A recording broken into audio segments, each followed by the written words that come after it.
Shri Nitin Gadkari ji, our Honorable Minister of State for External Affairs, Shri V. Muralidharan ji, various distinguished guests, ladies and gentlemen who have joined, distinguished panelists who have joined from various parts of the world, let me warmly welcome you here to the pre-Pravasi Bharati Divas conference, which we hold in between the Pravasi Bharati Divas events to keep strong bonds that bind the overseas Indian community with their motherland. Today, I have a particular pleasure in welcoming you to this conference on the theme of targeting $5 trillion Atmanirbhar Bharat economy by boosting the MSMEs. Ladies and gentlemen, today's conference on this important event, you would recall that the government of India has set out this target of taking the Indian economy to $5 trillion GDP over the next 5 years. Earlier this year, keeping in view the socio-economic repercussions of the COVID-19 pandemic, Honorable Prime Minister of India had announced the Atmanirbhar Bharat initiative, or the Self-Reliant India initiative, to give a push to domestic manufacturing sector and to position India as an alternate low-cost manufacturing destination in the world. Needless to add, MSMEs are key to this important initiative. The stimulus package of nearly $270 billion launched by the Honorable Prime Minister under this initiative aims to not only mitigate the socio-economic impact of the pandemic in the short term, but instilling confidence in our businesses and industries, making our manufacturing globally competitive and embracing both investment and technology. Today, we are gathered here with this illustrious panel who have distinguished themselves as leaders of thought and business in fields that span a range as diverse as the geographical expanse from where our panelists come from. With experiences as varied and rich as yours, we are certain that discussions today will set a template for the overseas Indian community's contributions to our reform process, exemplified by the Atmanirbhar Bharat Abhiyan. We are hopeful that we'll be able to engage with you as responsible stakeholders in our socio-economic initiatives, and that our diaspora will be able to contribute immensely towards the government's vision of achieving the intended objective. Namaskar. May I now invite Honorable MOS Shri V. Muralidharan ji for his inaugural address. Sir.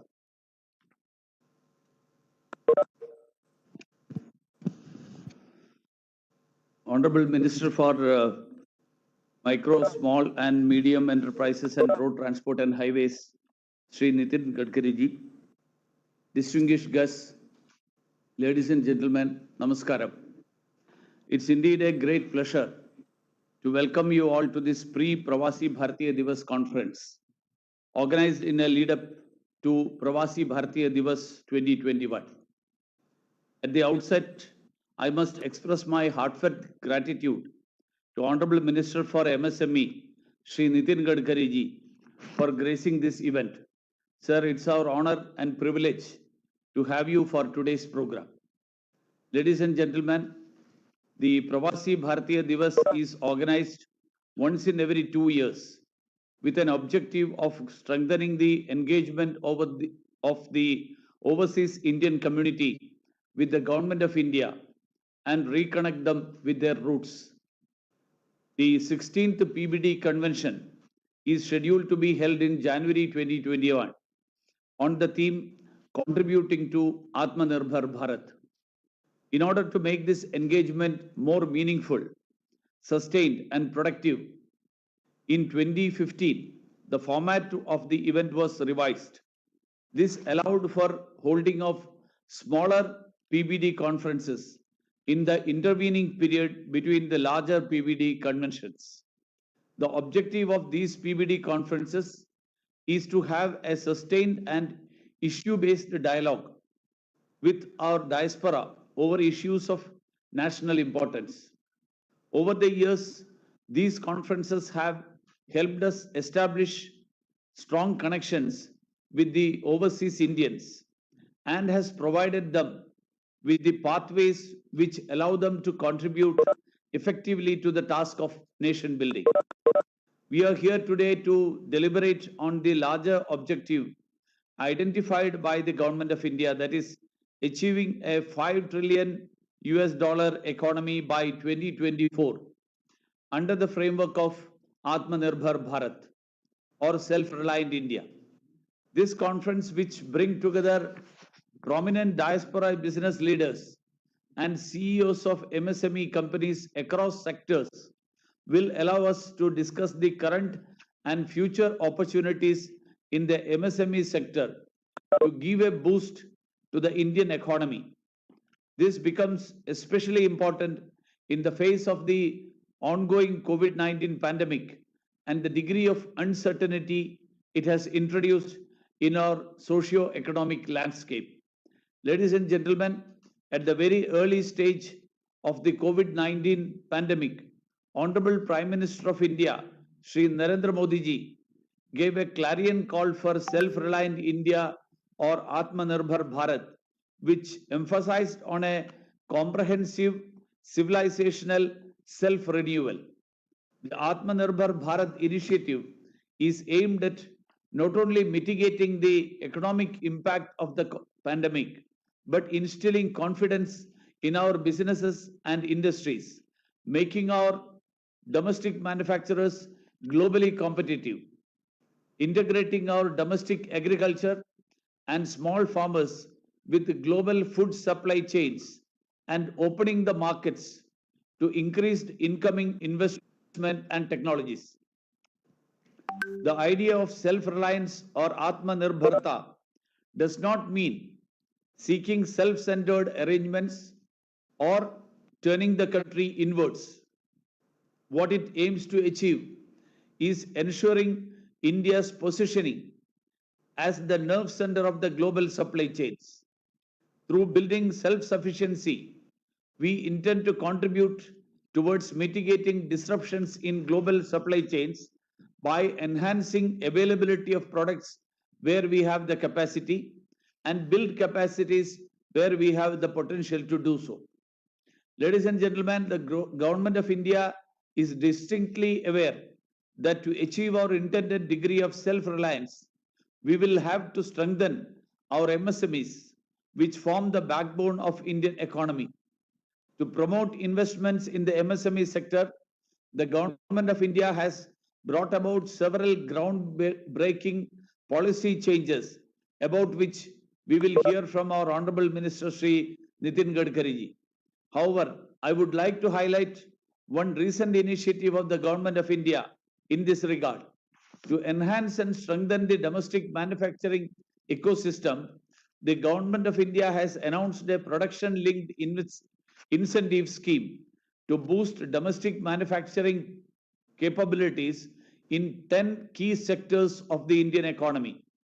The government is opening previously restricted sectors to private participation and has also made access to affordable capital easier for small businesses, which are important economic engines and job creators.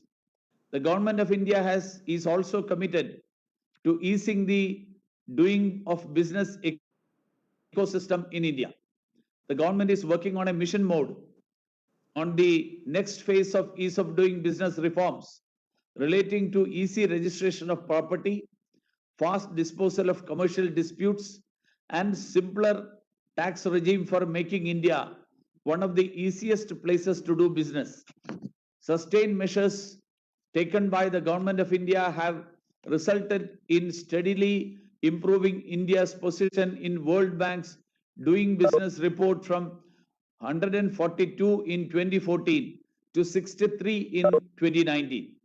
Ladies and gentlemen, in line with the philosophy of Vasudhaiva Kutumbakam, we have also ensured that fruits of our development is shared with the countries in our near and extended neighborhood.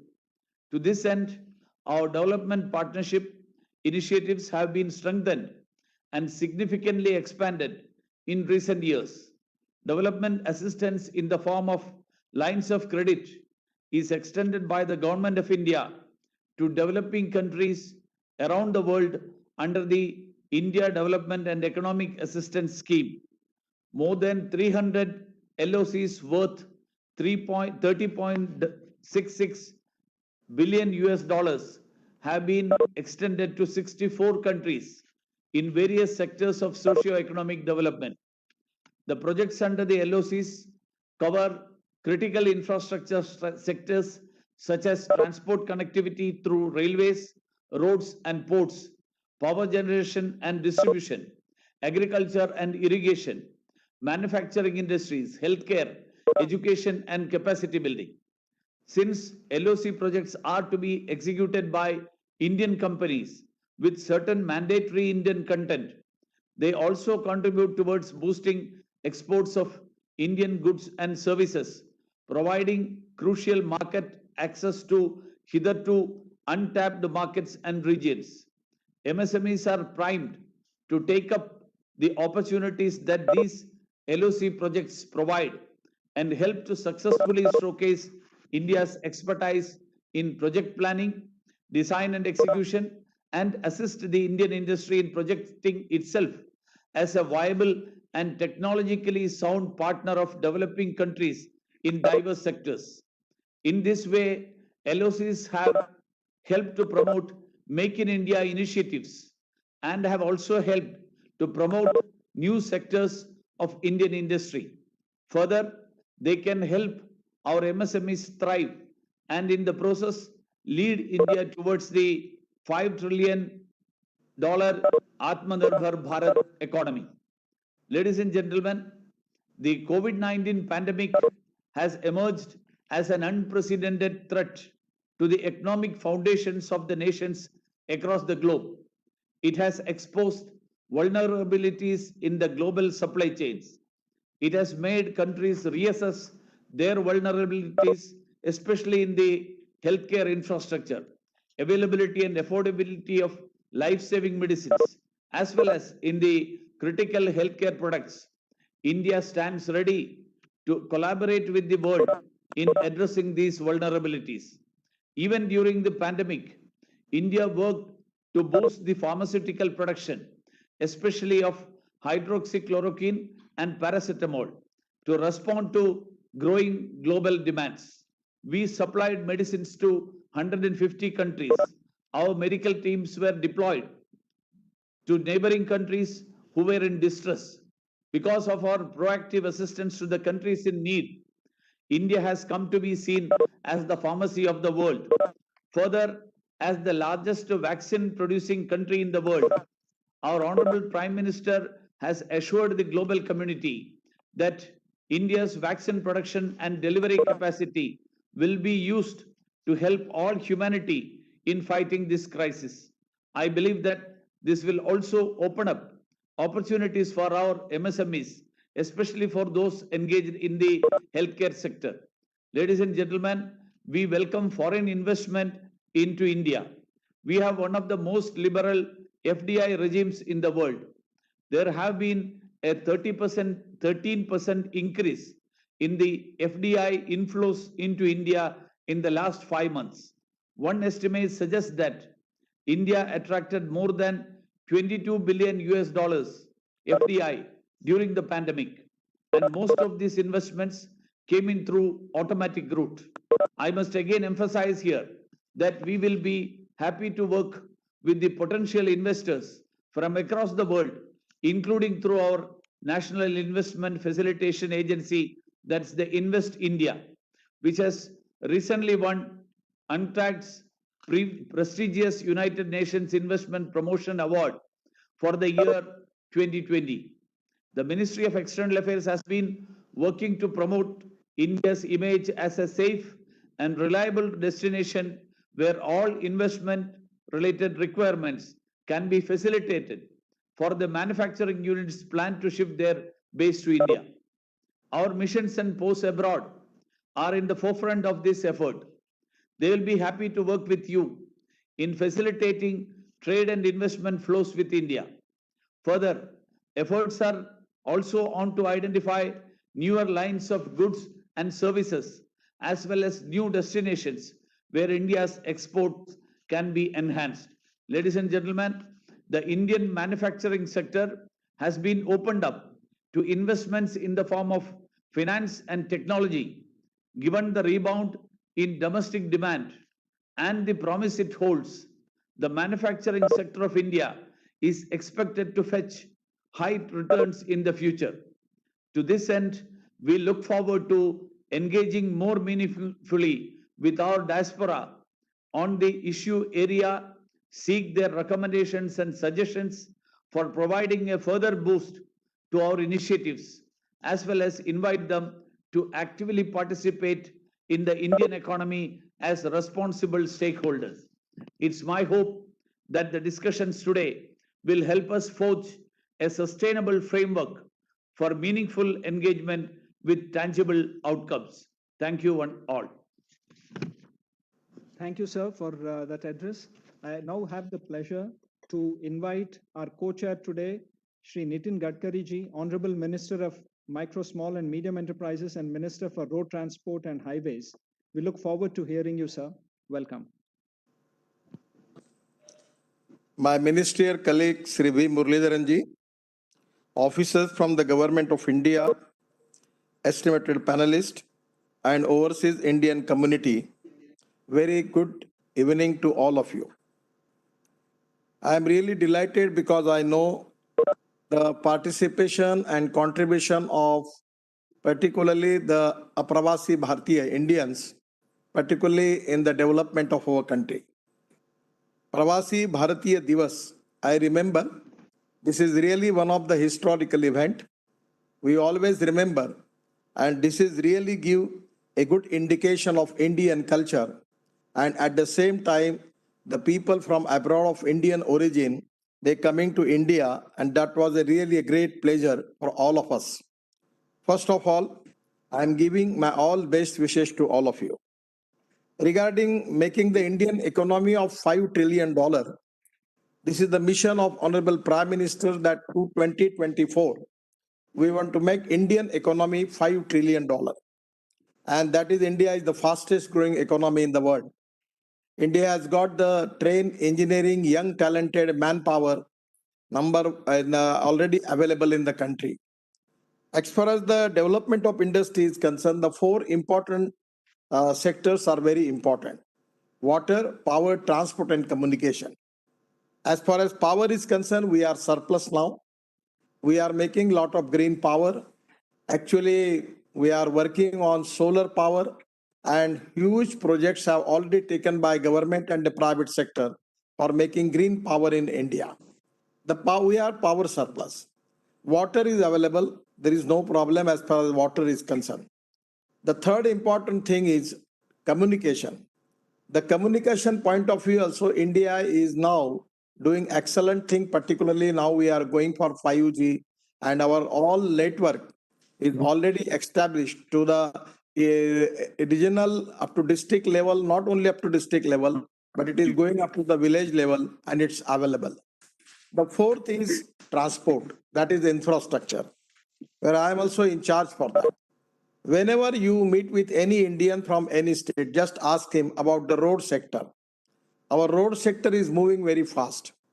Once a time when I taken charge as a minister, it was coming to 3 kilometers per day. But even in COVID period also, we are now making it 30 kilometers per day. And our target is to make it 40 kilometers per day. We are making green express highway, 22 green express highway, new alignment. We are making one express highway between Mumbai to Delhi. Already 50% of work is completed. And within 2 years, I am confident that we are going to complete this project, by which it will be access control express highway of 12 lane 7 concrete road, and where first phase is 3 plus 3, 6 lane. And it will be possible for you to get from Delhi to Mumbai within 12 hours. We have going to completed the Meerut Express Highway, Meerut Delhi. Actually, in front of Swaminarayan Mandir, the highway is of 16 lane. Actually, previously we have taken time from Meerut to Delhi 4.5 hours, but after January, we are going to start this project. It will be only 45 minutes. We are making the highway from Delhi to Amritsar and Katra, a new green alignment, and that is the highway where we can go by 6 hours to Amritsar. So the way in which we are also going to start the highway between Chennai to Bangalore, new highway, express highway, access control. We are making a lot of road, making 4 lane, 6 lane, 8 lane, making express highways. So the road infrastructure is very important. And now we are connecting road to the ports, airports, and railway stations and the district places. This is very important. The all ports are connected by now highways, express highways, and it is very important as far as the transport is concerned. We are trying our level best to how we can reduce the logistic cost. Now in Indian scenario, we are importing 8 lakh crores of crude oil. As a transport minister, it is a pleasure and pride for me that presently we are working on biofuel, ethanol, methanol, biodiesel, bio-CNG, electric, and hydrogen fuel cell also experiments are going on. It is a pleasure for me now. Today we have electric cars, electric bikes, electric auto rickshaw, and electric buses are becoming very popular in India. Today, our automobile industry's turnover is 4,50,000 crore. All prestigious brands from the world, they are all present in India. And we are just now in the process of clearing the policy, scrapping policy. And I'm confident within 5 years, India will become a manufacturing hub of automobile industry. All brands of the world are already present in India. And as far as the talented manpower, at the same time, development of different type of raw material, research, designs everywhere, this industry is going to be number one in the world. I am confident that regarding the fuel sector, presently we are allowing from making ethanol from sugarcane juice, from making ethanol from molasses. But now we are giving permission to make ethanol from rice, corn, and food grain. We are also in the process of making of second generation ethanol. Presently we are purchasing, adding 10% ethanol in petrol, but we will get only 5%. So actually, for adding to petrol 10%, we need 1,600 crore liter of ethanol, where our capacity is coming up to 500 crore liter. So there is a huge potential for industry to making investment for making ethanol. The other important thing is now we have decided, we are in the process now. It is a laboratory, it is already proven to adding of 10% ethanol in petrol and diesel. So again, requirement will be increased by 2,000 crore liter. Then we are also, as a transport minister, I have taken a decision to give priority for flex engines. Just like Brazil, USA, and Canada, people can use either ethanol or petrol 100%. So again, there will be a great requirement. We have special buses from Scania. Actually, that was on 100% bioethanol. The Bajaj and TVS has already manufactured the bikes on 100% bioethanol. We have electric bikes. At the same time, a lot of development is going on LNG, CNG. We are now converting diesel buses from CNG. And for long-term truck transport, we are using LNG as a fuel. At the same time, now a lot of companies are in the process of making of electric truck. And there is a huge potential is available. Already 15 days before I launched the JCB way on CNG. So my suggestion is there is a huge potential and demand is available as far as the alternate use of alternative fuel in automobile industry, in the construction equipment, and even in aviation also. The Praj from Pune, they have successfully making bio aviation fuel from ethanol. So already Air Force has taken the trial and trial is proved. We have taken one SpiceJet flight from Dehradun to Delhi by the help of Dehradun Petroleum Institute by using 25% bio aviation fuel. So my suggestion is there is a huge potential is available in the sectors. Now it is the time for the total in the Indian industry that there is a large potential for export. Our basic policy is increase export and reduce imports. So as far as imports are concerned, now we are making the list of products where we need to make in India. Now for electric car, electric buses, electric bike, everywhere we need that magnet and other thing which we are now importing. So our IITs, our engineering colleges, our research organizations are working excellent. And now we are planning to make all type of spare parts and material we want to develop in India. We are working on that. At the same time, in health services, you know that India has got a huge potential. We have a big population, and that is the reason that there is a huge potential available. So in the health services, making of all type of this new innovation in health services. Already in Visakhapatnam, we have a medical devices park. And here there is a potential to start all type of manufacturing, particularly related with the medical devices. The huge potential is available. Our pharmaceutical industry is also leading. We have got good export. My suggestion is from your side, you can identify what type of technology we can add to India and Indian industry by which we can make the upgradation of industry at 100%. We have to reduce the cost of the product without compromise with the quality of products. We are also in the process of reducing logistic cost, labor cost, power cost, transport cost. We are making a lot of things. The Ganga waterway is open. I just telling you the economics of waterways. If the going by road, the cost is 10 rupees, going by railway is 6 rupees, going by waterways is only 1 rupees. And now we are planning to use methanol as a fuel in waterways, which is we are getting from coal. So 100% there is a huge potential. So we have already started our transport to Bangladesh from waterway. Ganga waterways from Varanasi to Haldia is completed. After Haldia, Bengal Sea is there. Then Brahmaputra dredging is also we have completed. Already 9 places, the Ro-Pack services are already open. Then at the time when I was Minister for Shipping and Ports, we also go to Bangladesh also and Mungli port, and we completed the dredging. So by waterways, now there is a connectivity to Southeast Asia, Northeast to India, and everywhere we can go up to Myanmar, China, Malaysia, Indonesia, everywhere. So there is a huge potential. Actually, the seaplane, amphibious seaplane has already started for going to Vallabhbhai Patel Memorial, particularly in the Narmada River, where there is a service is already started. We have got lakes, dams, and a lot of opportunity that 10,000 amphibious seaplane, there is economic viability, we can use it. Even for water transport also, there's a huge potential is available. So my suggestion to all of you that Indian economy is really a developing economy. We are the fastest growing economy.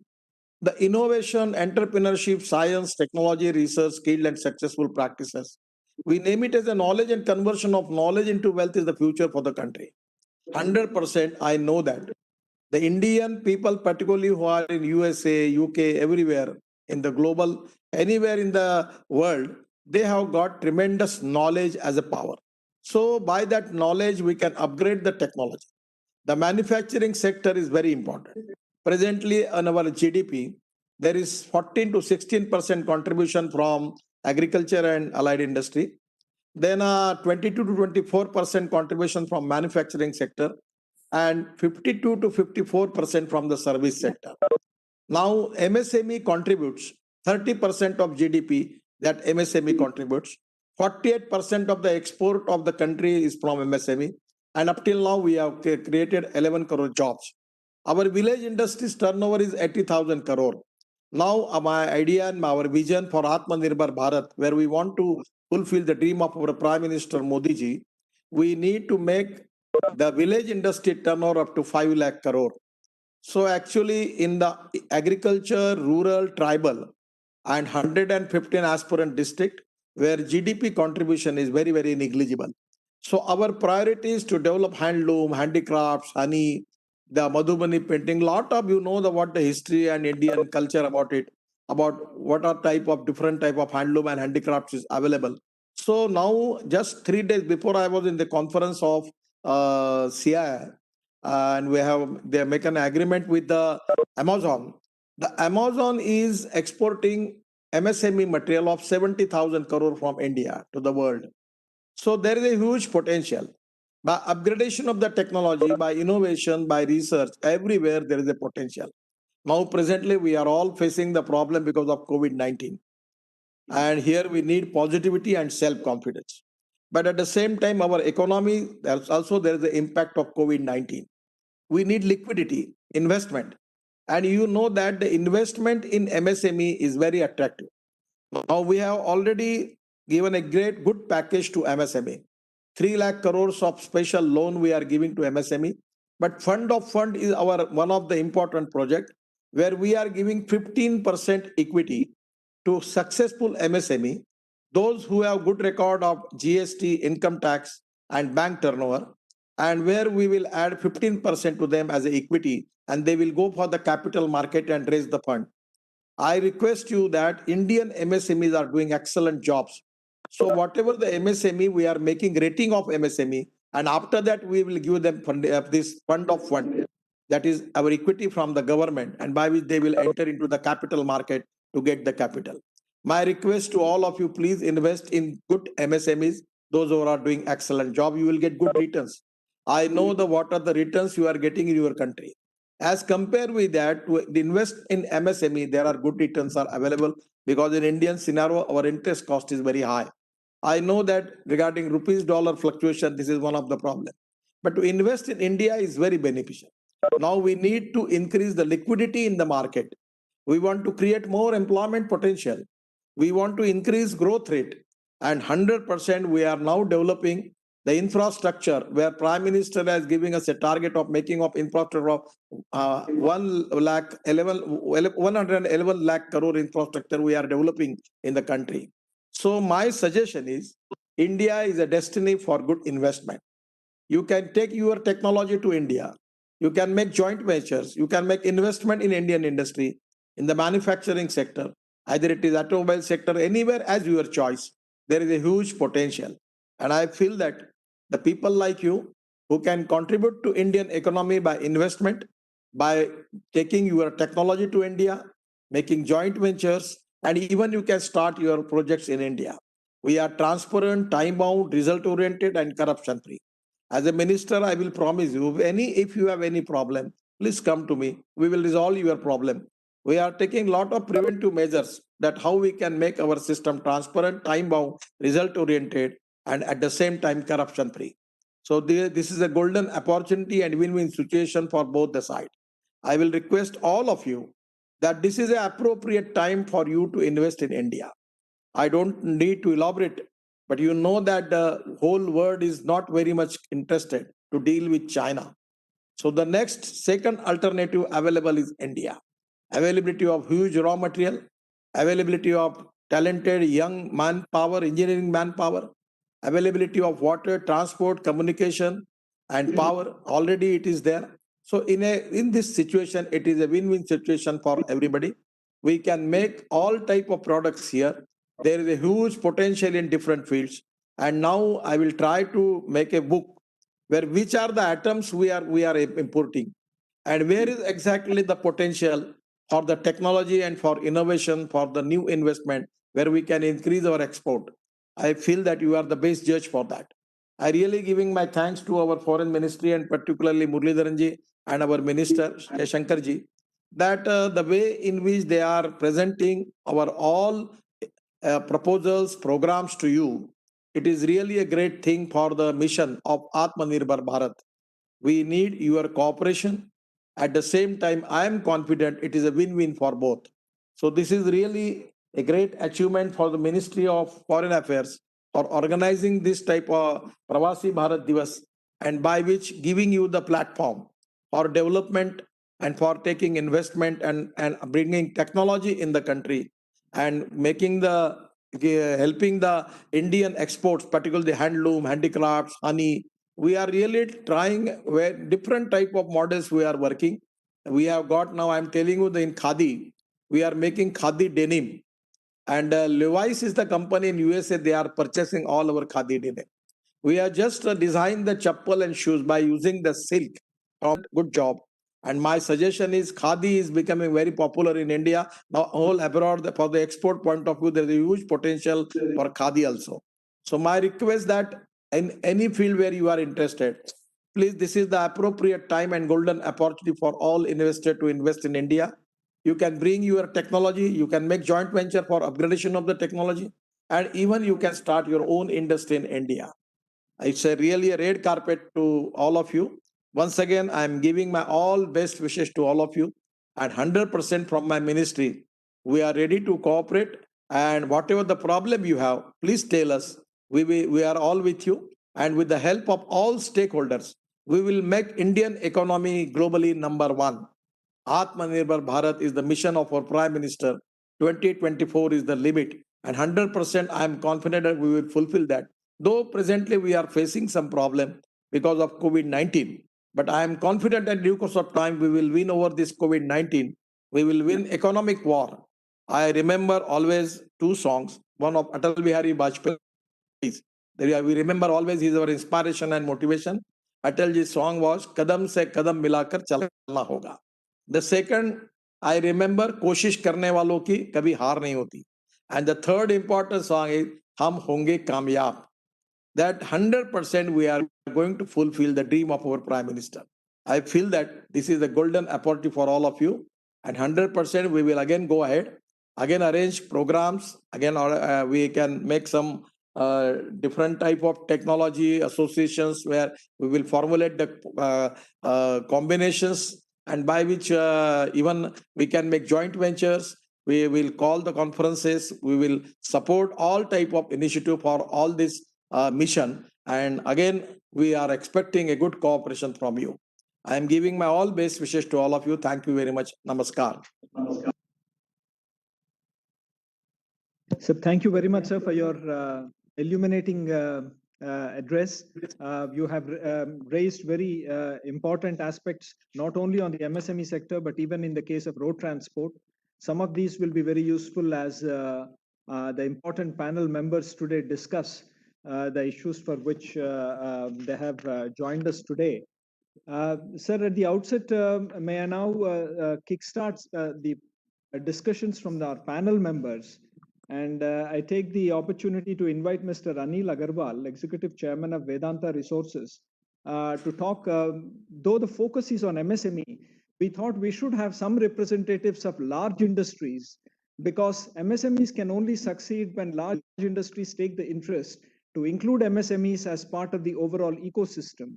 And it's my pleasure to invite Mr. Anil Agarwal to make his comments on today's topic. Welcome, sir. Thank you very much. Nitin Gadkari ji, Union Minister for Road Transport, Highways and MSMEs. Shri Muralidharan ji, MOS for the External Affairs. All my friends, colleagues, all the officers from the government. It is my pleasure indeed to be here. I am fan of Mr. Gadkari ji, though I have met him in few times. Dynamic man, his memories, whatever he take up, he put thread into the needle. Whether it's a Ganga water, whether it is a road, the kind of he break all the records. So the way he drive it, the way he speak, bring a lot of energy. I'm one of the MSMEs which grown into the large industry. I migrated 20 years back out of India. We have raised almost $35 billion abroad and brought all the money to India, to oil and gas sector, to aluminum, to zinc, to iron ore and steel, optical fiber. Feel very proud. I'm the real ambassador and जीता जागता उदाहरण है जो कि absolutely fan the way India has grown. There will never be a time like this. India is the fastest growing country in the world, because I'm here and I can feel it. All the eyes of the world is on India. This is the opportunity where 7 to 10% growth, I think it will be more, will be in India. And India is the place of opportunity. India is the place for entrepreneur. The way America has grown because of their entrepreneurship, the same thing is going to happen in India. We have 30 million people living outside India and all have eyes here. Any sector you take, whether upgradation of our existing companies through the digital, through transformation of bringing the technology, or education, agriculture, there are opportunities and opportunities. I can tell you that the time has changed. You can walk. There is I fully endorse that there is no red tapeism. There is a red carpet in the flood with the fund, and without collateral, MSMEs can resource the fund debt. Equity market is very good. all private want to collaborate with you. 3 lakh crore collateral free. Bank has agreed to give the money. In my industry, I'm in natural resource industry. I produce silver, I produce oil and gas, copper, aluminum. We have 3,000 SMEs, almost 500, and we are giving them the equity. We are buying back their goods. I'm the real promoter because the way and India has to go, and anything which you are expert in, I invite all of you, please come. As Mr. Gadkari says, you can walk into him, you can walk into me, and I can assure you there are hundreds of industries, hundreds of, and literally it's a risk free because this is the only country. I know that I have only 5 minutes, so but I really appreciate the way this has been organized. If I can be of any use for the commitment of MSMEs, we have several programs in our company, and Vedanta is fully committed going forward to make sure that our country grows. In our big sector, we are the only producer of oil and gas. In private sector, there are big companies can come in the oil and gas sector. With that, a lot of SMEs can come.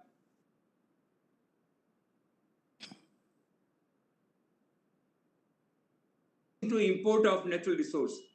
We are so rich in the natural resource. We are the best geology in the world.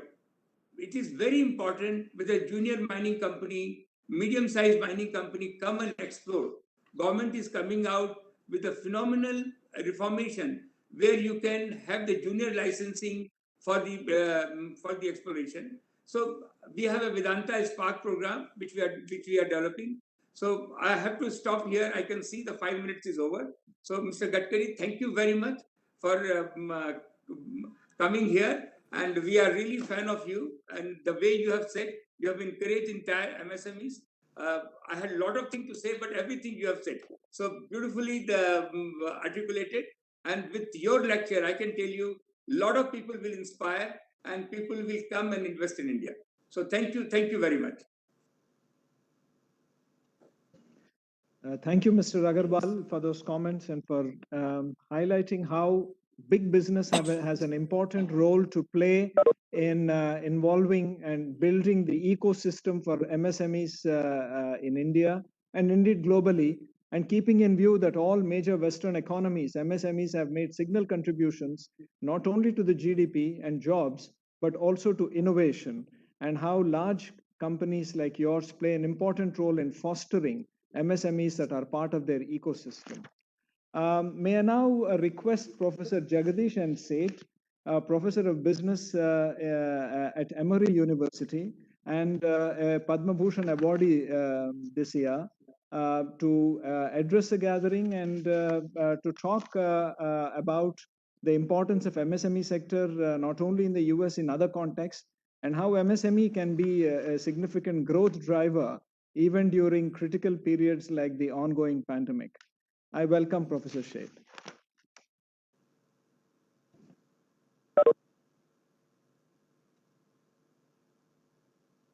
Thank you so much. Thanks for inviting.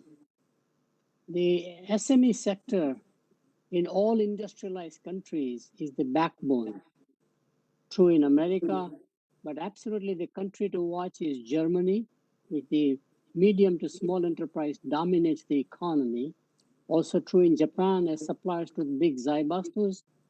Also happening the same thing in China. As an emerging economy, the backbone of China is also not only large state enterprises, but also in fact, the SME sector that supports the state enterprises. So I think it's very important for us to focus on SME as a special sector as we focus on agriculture or as we focus on services sector. The growth in SME sector is going to be much faster for 4 reasons. Our minister already talked about sourcing diversification from China. In the COVID situation, the world realized depending on one nation for supply for all products, not only cell phones or technology, but mundane products like microwave ovens or plastic goods, etc., is just not sustainable. You can paralyze a nation by depending on one source. India is destined to become an alternative source along with other countries. So we have to decide which sectors is where India will become the dominant one. As we dominate many industries like diamond cutting, for example, there is no second alternative to diamond cutting. How can we attract more and more where India becomes the manufacturing destination? More important than the China alternative right now is surprisingly India itself transforming in the domestic market.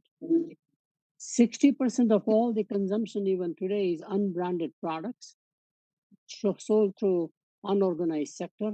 Now we are becoming more and more branded products, and that's a huge opportunity for SME sector. In fact, any street vendor product that is very popular in any street, in any city, I can make it into a branded product, nationally ramp up the whole thing and sell it all over the world. And if you don't believe that, here is the example. Patanjali. Who would have thought that Patanjali will become more than 1,000 crore company out of nowhere, because Ayurveda is sold unorganized in many ways. Making organized and branded is a very key strategy, as has happened with Haldirams, for example, in snack product, and of course in India, Fab India. We have world-class examples of companies that have already done it, and most of them are in the small to medium enterprises becoming large enterprises, as Anil Agarwal mentioned. I think it's a very important opportunity. The third area, equally important, is the rise of e-commerce in India. E-commerce has become a very significant alternative from the channels of distribution viewpoint. And I think that's a very key one, because e-commerce does much better in small to medium towns where there's no other alternative. So it's very important that one focuses on e-commerce. Flipkart of the world in India, for example, Amazon of the world, they can take you all over the world, and etc. So we have e-commerce platforms that need to be leveraged for small and medium enterprises. And the last one, and a very important one, is that the next generation is outsourcing, doing at home. In my generation, and I'm 82 years old, we made everything at home. So the raw material we bought was the only calculation in GDP. The value added at home was not calculated in national accounts. But today the young generation does not know how to cook, how to clean, or even raise child. All of those are becoming outsourcing mechanisms, and there's a much bigger amount of outsourcing potential, which is calculated in the GDP, and it's all basically small to medium enterprises, surprisingly. So my view is that small and medium enterprises in India is like a rough diamond. What can one do to polish the diamond and get the brilliance out? So from a rough diamond valuation to actually, in fact, a market value as a polished diamond, what can we do? And here are about 4 or 5 key recommendations. Most important element that we have not done in small and medium enterprises is branding and marketing. Just like Patanjali we talked about. There are world-class products made in India either for domestic consumption or for export, but branding is missing enormously. Lack of awareness about the product category or the brand name. So somebody has to invest in branding and marketing. That's clearly one. Second one is to really embrace global standards for domestic products. I think we still have this system of saying if it's export quality, it's different compared to the domestic quality. That's not the case in cell phones, we already know. Not the case in appliances or the white goods, we know. Not the case in consumer electronics. Why should it be in other product categories? Whether those are industrial components, for example, like in the automotive sector or in pharmaceutical. Does not make any difference. I think we have to have one standard, an Indian standard, domestic standard should rise to the global standard. So export versus domestic is no different, which gives you economies of scale of manufacturing and selling abroad. I think it's very important area. The next area that I would strongly recommend, and I think our minister already talked about in a very big friction or a bottleneck between the producer of the product and of course the customer in the marketplace. One minister talked about power, water, transport are all very important ones. But in addition to that, the logistics needs support companies. which are all smaller, like the shipping agents, for example, bill of lading, for example. And those have to be organized in a way whereby it becomes not an unorganized sort of a sector, but becomes very organized to push the exports out of the country. I have two more suggestions.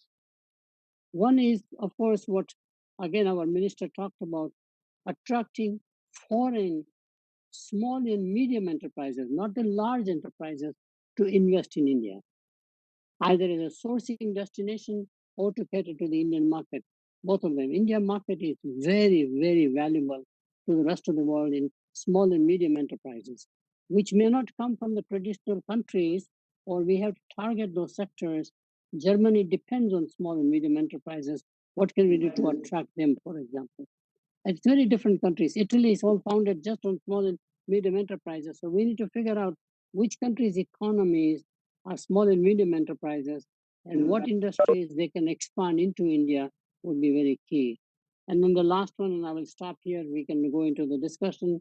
I strongly believe to encourage this and get the potential of this sector, we have to create a national institute just focused on small and medium enterprises of the same level as we did with IITs of the world, IIMs of the world, national design, and NID, for example, they're doing with the legal and the medical. I think it can be done. It should be the same way as IITs and the IIMs, where every state has one of those, and would be actually where you train people to become motivated and excited about having a career into this particular sector as opposed to large global enterprises. Our IIMs do a great job, and I'm one of them. The problem is that they all want to go to large multinationals or large companies like Hindustan Liver, etc. In fact, their choice for going after small and medium enterprise, other than family businesses, where family succession planning, I think it's a great, great opportunity to create a resource of professional people wanting to work into small and medium enterprises. And just like IGNU that we do with the Open University, you can have locations in every capital city of the state. It can be expanded very fast. And it's a key sector, in my view, for the government to partner with the private sector and encourage them to get a growth rate faster than the national growth rate. And I clearly see this can grow on a global basis in terms of exports, etc., almost about 18 to 20% annually. Last comment and one comment. Please, while we are all excited about the manufacturing sector, remember India is a service economy. Therefore, you cannot ignore services sector either. It is both manufacturing and services. In fact, in small and medium enterprises, services sector may be dominating a little more because of the lack of capital. You don't need as much fixed capital as working capital, whereas in manufacturing, you may need fixed capital. I'll just stop here and have other discussion going on. Thank you very much. Thank you, Professor Sheth, for your intervention. Very important suggestion from your side to create a national institute for MSMEs at the same level as IITs and IIMs to build the brand and to focus on marketing and to make it appealing to the youngsters to take up a lifetime, to do a lifetime in MSMEs rather than go to other large corporations. May I now invite Ms. Gunjan Agarwal, who is an astrophysicist turned entrepreneur based in Germany, to hear her MSME story and what she has to say about what could prompt our young people to move increasingly to be there, to move towards entrepreneurship, establish successful companies, and at the same time be very networked in this globalized world. Ms. Gunjan Agarwal. Hello, everyone. Very good evening to Honorable Minister, MSME, Shri Nitin Gadkari ji, Honorable Minister of State for External Affairs, Shri V. Muralidharan ji, Additional Secretary Ministry of External Affairs, Shri P. Harish ji, my fellow panelists, and all of you distinguished guests from all over the world. It's an honor to be here today. My name is Gunjan Agarwal. I am the co-founder and CEO of Gapuchi.de, an online store for handmade fashion jewelry, home decor, handmade festival decorations, and other pieces of art and handicraft. To start with, I moved to Berlin with my family in 2014. And to be honest, the first couple of years went like a flash, settling down with cold weather and learning a new language. But suddenly, like after a few years, 1 or 2 years, in 2018, it was a casual talk, and with one of my friends, and who is my business partner, and we decided to bring traditional design products made by local artists in India, and that is how Gapochi was born. Ours is a very simple mission, and which is directly helping the small and medium scale enterprises. So we thought that Europe or Germany is lacking in colors, and we should bring something vibrant and colorful to European homes. And at Gapuchi, we are committed to bringing such products to local European markets directly from local artists in India, without any middlemen, and passing the benefits to those who make these masterpieces. We are a small enterprise, a micro business by definition. Our business fits very nicely into Atmanirbhar Bharat scheme towards boosting Indian MSMEs. We wish to tap into the local for global slogan under the Atmanirbhar scheme. And how can we help India achieve its target of 5 trillion US dollar in the MSME sector? My view on this is very simple. Europe has the market and India has the products. But there is a gap that can be filled when we Indians living all over the world can work together and join hands. According to me, for this, there are two aspects. First is what do we need for our products? First is we need value addition to our products. Quality has to be the best, finish has to be supreme, and packaging even better. Because we cannot sell, or we cannot even showcase our low quality. Second thing is cost. Today, most cost for a business like mine occurs in transportation of goods and custom duties. We need faster and cheaper supply chains. Second aspect is about marketing.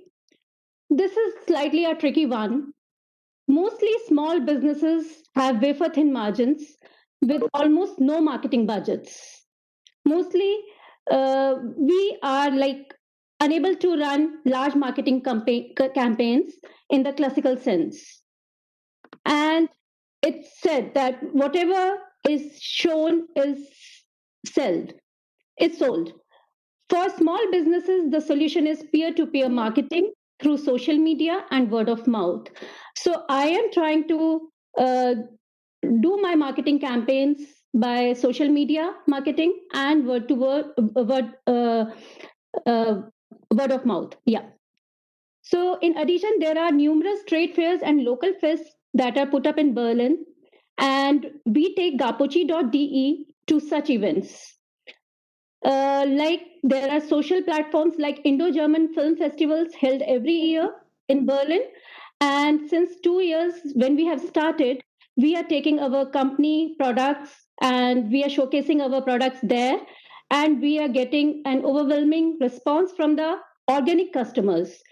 And once the customer, and we have heard customers saying, yeah, the products are awesome, and they come back through our e-commerce website.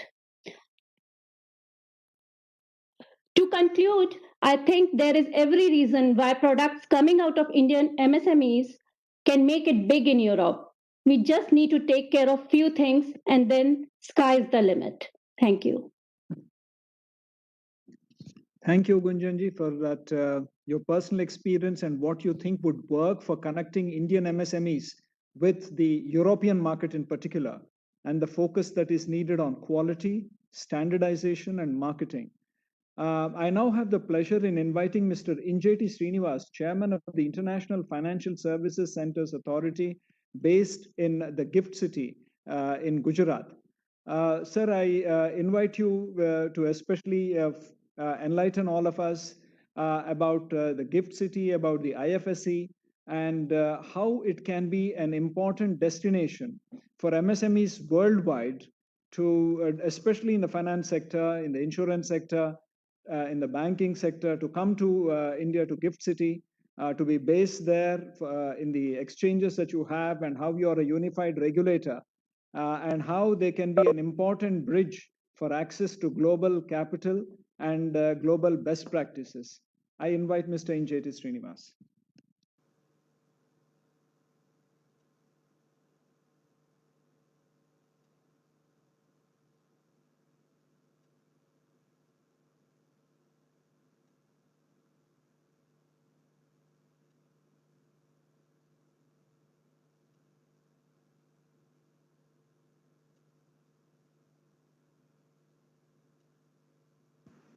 Chairperson IFSCA, Mr. Injeti Srinivas, could you please turn on your camera and mic? Sir, I'm told you need to turn on your camera and mic, Mr. Injeti Srinivas, Chairman IFSC.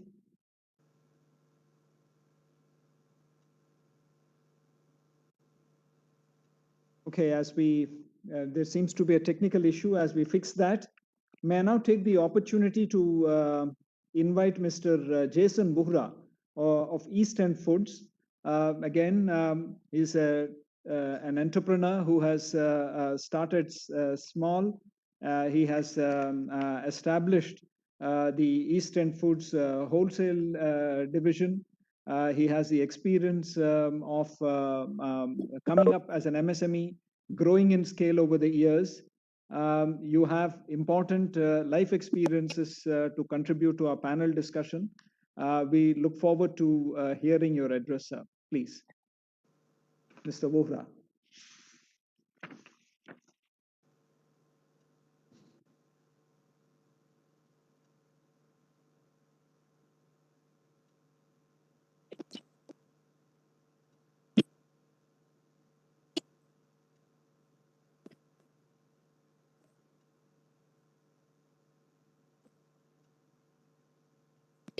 May I request Mr. Vohra to speak? Can you switch on your mic?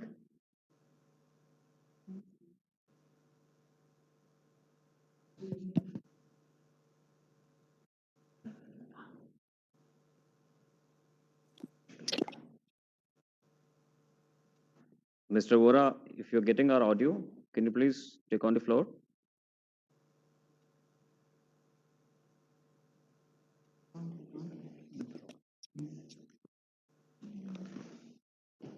What's happening?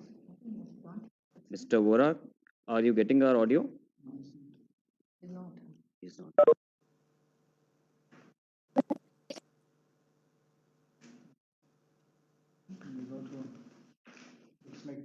Mr. Vohra, I can see him. I think you contact them offline. You contact him. Okay, there's another technical issue. May I request Mr. Abhinav Kumar, Chief Marketing and Communications Officer, Global Markets, TCS, based in Belgium. Can you address, as we sort out the technical issues on the other two fronts? Mr. Abhinav Kumar. Yes, with pleasure. I hope there's no technical issue on the side. Being a representative of the IT industry, I cannot afford to have that. Fantastic. We can hear you loud and clear. Thank you. Yeah. Welcome. Thank you very much for having me here. It's an honor and pleasure to be here representing the Diaspora in Belgium and also my company, Tata Consultancy Services. A thank you to the two co-chairs, Honorable Minister Shri Nitin Gadkari ji and also Shri Muralidharan ji. It's wonderful to see this initiative. We are very supportive of it. I heard with great interest all your comments, especially about the new opportunities which India has to redefine itself as the pharmacy of the world, as the vaccine farm of the world, all the work happening in the core sectors, in infrastructure, but also new opportunities in biofuels, in handicrafts, and so forth. I think we're very supportive of this. The topic of MSME is particularly very current for us, and we are reflecting about it for a reason, which is just 2 weeks ago, we unfortunately, Shri F.C. Kohli ji passed away. And he had founded TCS in 1968. When he started it, it was a small office. And the work he did at the founding father of the IT industry, then grew into this entire industry, which today is worth $200 billion and which employs 4.6 million people. So we're very aware of what, a small micro enterprise, if it is allowed to dream and do the right things, it can turn into the next TCS or the next GE or the next Vedanta, as Mr. Agarwal was saying. So absolutely, I think this is a fantastic venture, and we greatly support this initiative by the government. I think India's potential on the MSME front can also be, we can take some inspiration. I'm based here in Brussels, in Belgium.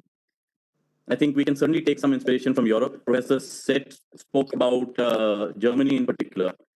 Now, if you look at the UK and Germany, both of these economies, about 50% of their GDP comes from the MSME sector. In Germany, the sector called the Mittelstand, their MSME sector, also creates employment for about 60% of the workforce. We all know that in India, the figures are a little different. The MSMEs account for 30% of the economy and about a quarter of employment to our labor force. So as India matures as an economy and develops further, I think if we take inspiration from Europe, there's a lot of potential for growth here. In this growth, I think very, very important in the Indian context is this growth must be a jobs-led growth.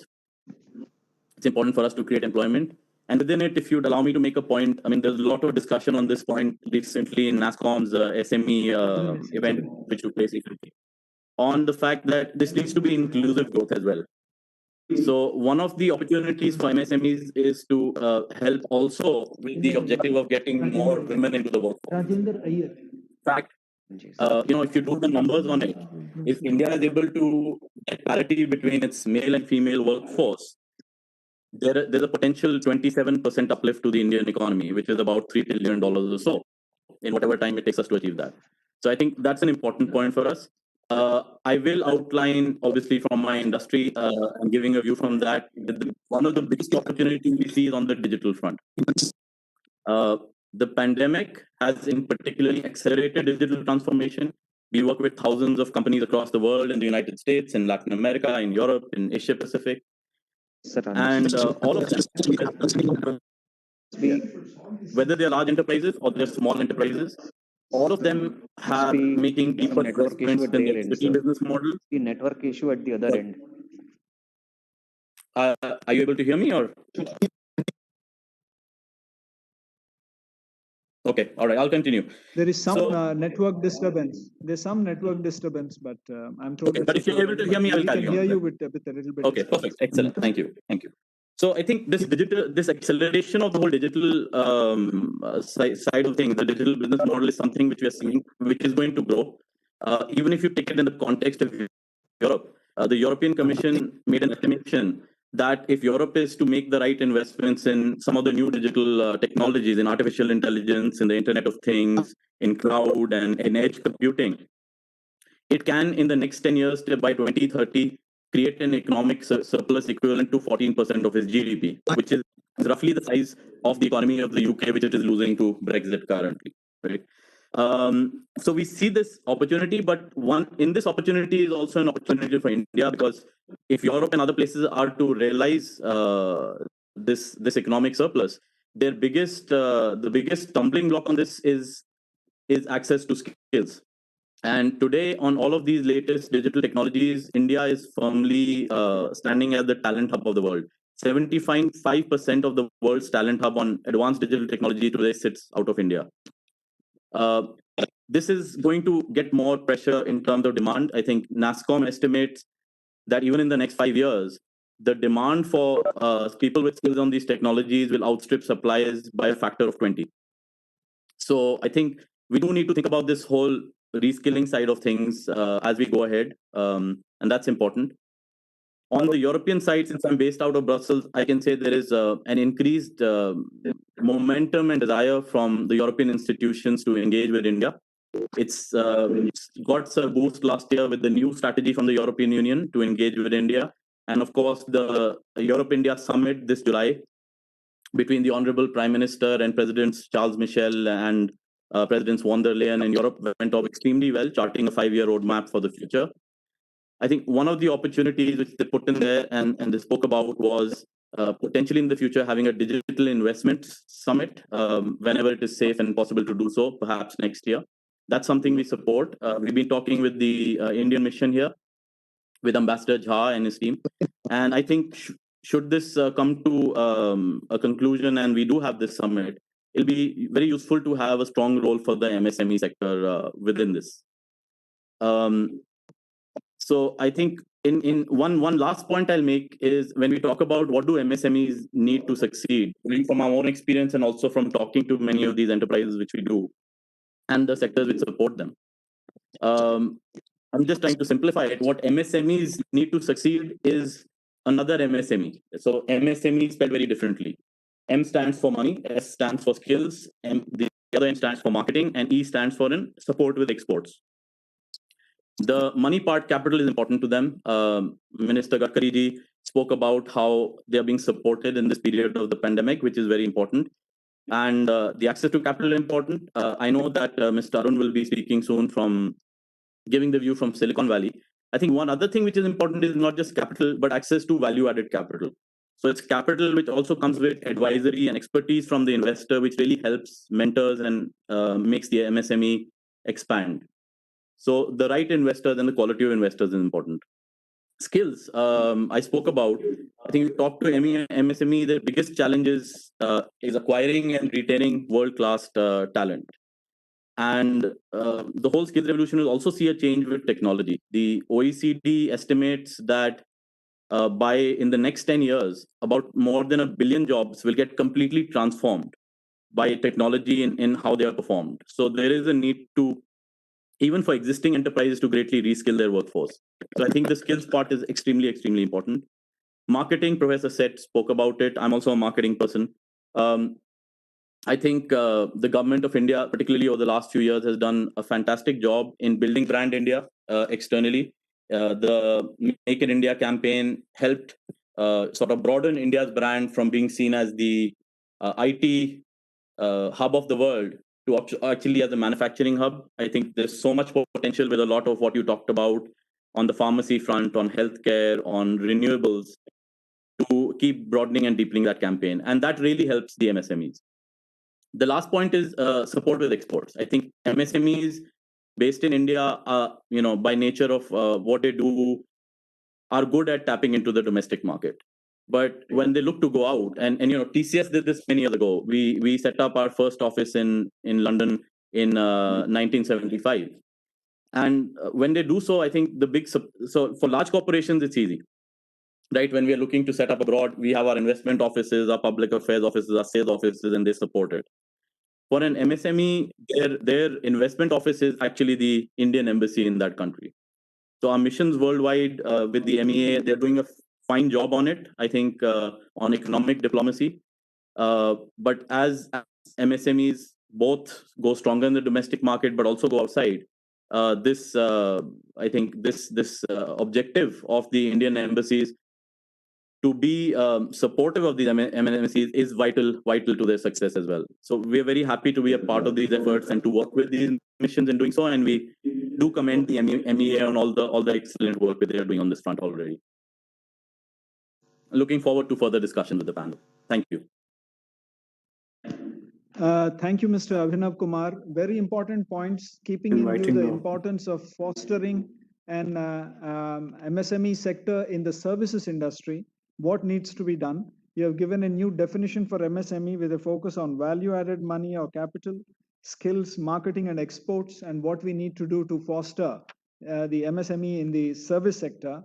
Your focus on skilling, reskilling, upskilling, very important, and goes back to what Professor Jagdish Sheth said of trying to establish IIT standard institutes in every state focused only on MSMEs. I think that's an important takeaway that's coming, the need for skilling, reskilling, and upskilling that we see all around. I now have the pleasure of inviting Mr. B.J. Arun, President of TiE Silicon Valley. TiE has emerged as a mentor for Indian entrepreneurs everywhere. They carry successful experiences of entrepreneurs of Indian origin from all over the world to all over the world. They are the automatic networking conduit to learn from each other's experiences. and they have a wealth of experience in this regard. We look forward to hearing their views on what we need to do to encourage our MSMEs go global. Thank you. Thank you, Harish ji. Yeah, thank you. It's my absolute privilege, honorable ministers, as well as fellow panelists. Actually talking about Thai, Gadkari ji actually spoke at our Thai Global Summit just yesterday. We have 50,000 attendees who are attending this 3-day conference. So a little bit about myself. I have been in the Silicon Valley since 1987, so 33 years in the Valley. I'm a serial entrepreneur. Most recently, I was CEO of July Systems, which got acquired by Cisco in 2018. And prior to that, I ran California Digital, which built the world's fastest supercomputer in 2004. So, been doing this. And of course, in each of my companies, one important aspect is all of these products were conceived, developed, and built in our India development centers. So our Bangalore office is where the bulk of our team was based, like we have already excelled with TCS and Infosys, et cetera. But even to be a product leader, we clearly have the ability to do that. And Gadkariji, if I may add a fourth song to your repertoire for the modern times, I would like to also add Apna Time Aayega to your list of songs. So I think, but anyway, so from our perspective, from Silicon Valley's perspective, I think the most important thing that India needs to do now is to encourage foreign direct investments, and not just foreign investments, all investors. And we just have to make it completely frictionless, because we really need 1 million entrepreneurs in the MSME sector who at scale will hopefully create about 100 million jobs. And so obviously, while the government has got fantastic programs in place and they're already assigning monies to do that, but India just doesn't have the kind of monies that is required to generate these kind of jobs and opportunities. So I would highly, highly recommend that we make the investment opportunity and the investment channels completely frictionless. So that's something that all of us in the Valley feel that we need to do. And I think the only qualifier should be how many new jobs are these investments creating. So if you think about it, just like we have the PLI, right, the production linked incentive, we should probably have an ELI, an employment linked incentive. So really, if the focus becomes on how many jobs are these entrepreneurs creating, that will go a long way. The other thing that Thai can do is, since we have 25 chapters in India all over, including in tier 2 cities, we would be happy to support entrepreneurship and fostering entrepreneurship. We are a not-for-profit, so there is no financial implication at all, and we would be happy to step up and help create more entrepreneurs and teach them how to do things. And particularly, I think post-COVID, we have all realized that we can do a lot of things virtually. So we can just do these kind of webinars, just like the conference that's going on with 50,000 attendees. Each of our chapters can start training the entrepreneurs in their region, and we'd be happy to do that. So with that, I don't want to take more time. I know we have more panelists to listen to, but Thai will be happy to step up and do our part in anything and everything we can to help India get to its 5 trillion goal, which actually is quite possible, because if you think about the state where I'm based, California's GDP is 3.2 trillion. One state in the US, right? California is 3.2 trillion, out of which the Silicon Valley contributes about 300 billion. So it's most definitely possible. I know it's an ambitious goal, but I think it's possible, and we can all join our hands and get there. So thank you. Thank you, Mr. Arun. I think those were interesting remarks, especially your focus on employment-linked incentives to go parallelly with production-linked incentives, and to say that we do need 1 million entrepreneurs as of yesterday. I think we need to foster much more of our young people to get into entrepreneurship. I believe Mr. Injeti Srinivas is back online. Sir, if you are, may I request you to please address the gathering. Chairman, International Financial Services Centers Authority, based in Gift City near Ahmedabad. We look forward to hearing on how IFSC can be a perfect location for accessing finance, banking, insurance, and other services for MSMEs. And it can be a good entry point for MSMEs in the financial sector to enter India. Mr. Srinivas.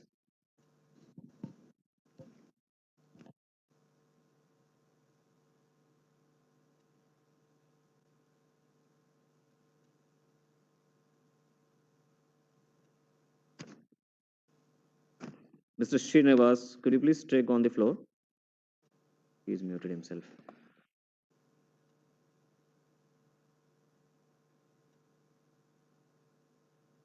Jason ko bula de. Jason is there. Yes, Mr. Srinivas. Mr. Srinivas is there. Vora is there. He's joined back. In the meanwhile, may I request Mr. Jason Bohra of Eastern Foods to address the gathering. I learned Mr. Bohra is back online. Mr. Bohra, can you hear us?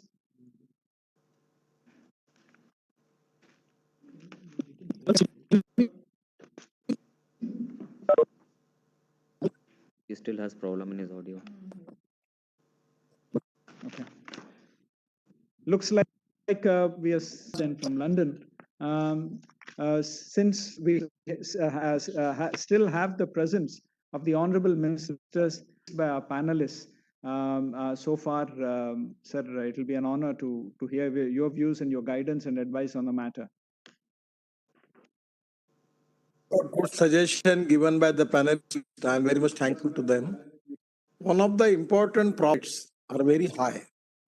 So anywhere if there is an investment with low cost interest, then it can be a good opportunity for Indian MSME to get more viability.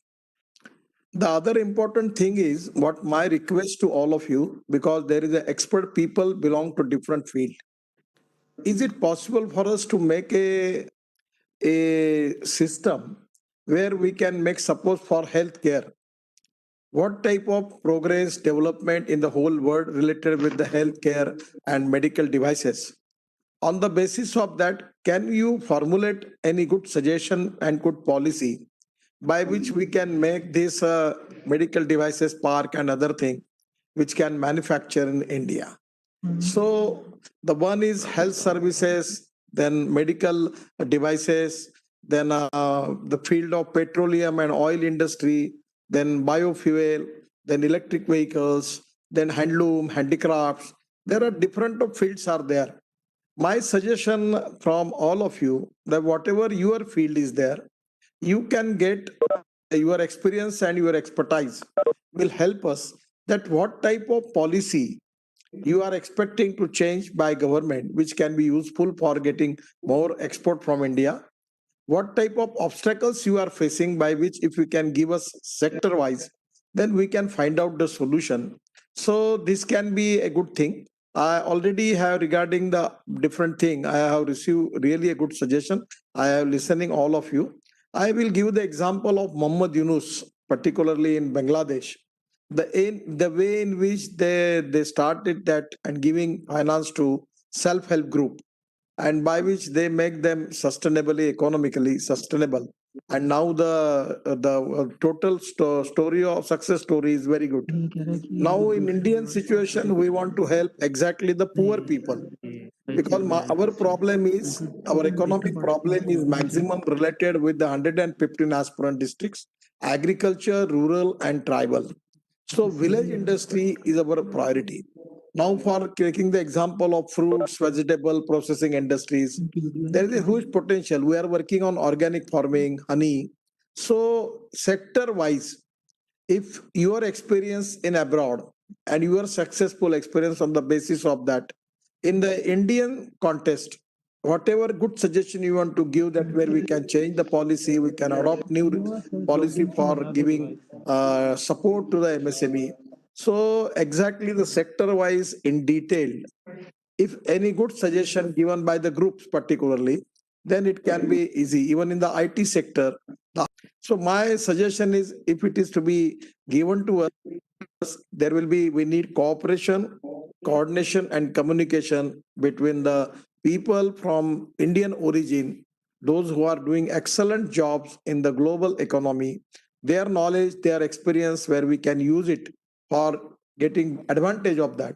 For that reason, my suggestion is sector-wise suggestion, if you can give it, it can be really a good for the country. I'm really thankful. Lot of good ideas, good suggestions already given. My secretary, my private secretary is already listening all the thing. And I will request Honorable Secretary of Foreign Affairs that please make a all detailed report of all the discussion sector wise. and give it to our secretary and send one copy to me also. And I am confident that we will take the preventive measures, we change the policy, and we are already very friendly for investment. Suppose whatever your good suggestion for related to the finance ministry also, I will also discuss the issue with the finance minister, and we will try to resolve all this issue and making a system transparent, time bound, result oriented, corruption free, and very, very friendly for investment and friendly for upgradation of technology, friendly for starting industry in India. Anything which type of your suggestion, we will seriously consider that.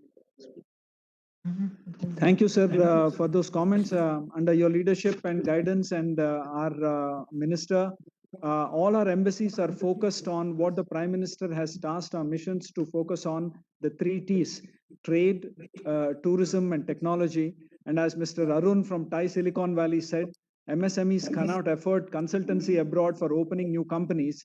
So the Indian embassies and high commissions, our missions abroad, function as their de facto base to help them in their outreach for global markets and for establishing linkages that are required both for technology, for trade, for access to finance, etc. I'm told, sir, that Mr. Injeti Srinivas is finally been able to come online. Sir, I have one request to you, sir. Sir, one request to you for your ministry. Whether our ambassadors and commercial in charge people who are in the foreign ministry in different countries, can you publish some type of information that what type of material shortage is there, what type they need, what type of their exactly requirement? Because our exporter, the small people, they don't have the idea. Is there is anything a monthly basis we can give this information that there is a potential that this is a shortage which in that country where you can take the advantage of this opportunity? So some type of something which we can make a communication with the Indian MSME with the help of our ministry. It can be a great thing for our people to get the export business in the global economy. Thank you, sir. Sir, we are already putting it in the India Trade Portal, sir. Okay, sir. Sir Gadkari ji, there was a proposal that all the missions should identify from our point of view, what are the imports that we can have from those countries and what are the exports that we can give to those countries. So the point that you mentioned that those places, what are the points that they want to give to India and what they would like to have from India. This sort of a listing, we are in the process of making. So our ministry is already in the process of making. I am sure that your point will definitely add to the effort that we are already on. Okay, thank you. Thank you. Thank you, sir. Sir, Mr. Injeti Srinivas, I think you're online. Sir, may I invite you to talk about how IFSCA can be a good entry point for MSMEs abroad for financial services, sir? Yeah, am I audible now, Harish? You are, sir. You are. Okay, thank you. I'm sorry for the technical snag. Honorable Minister for MSME, Roads and Highways, Honorable Minister of State for External Affairs, Mr. Harish, Additional Secretary at External Economic Relations, my co-panelists and distinguished participants. We've been talking about India's 5 trillion dream and the role the MSME can play. We'll all agree that finance is the lifeblood for economic activity. Ultimately, it is the finance which can propel growth and economic development. In December last year, the government enacted the IFSCA Act, by which it has set up a unified regulator, the International Financial Services Centers Authority, headquartered at Gandhinagar in Gujarat. Now, this also happens to be the first IFSC, that is the GIFT IFSC, which has been operational since 2015. But for the last 5 years, the existing domestic financial regulators have been regulating this IFSC. Now you have a dedicated, unified financial regulator for this IFSC.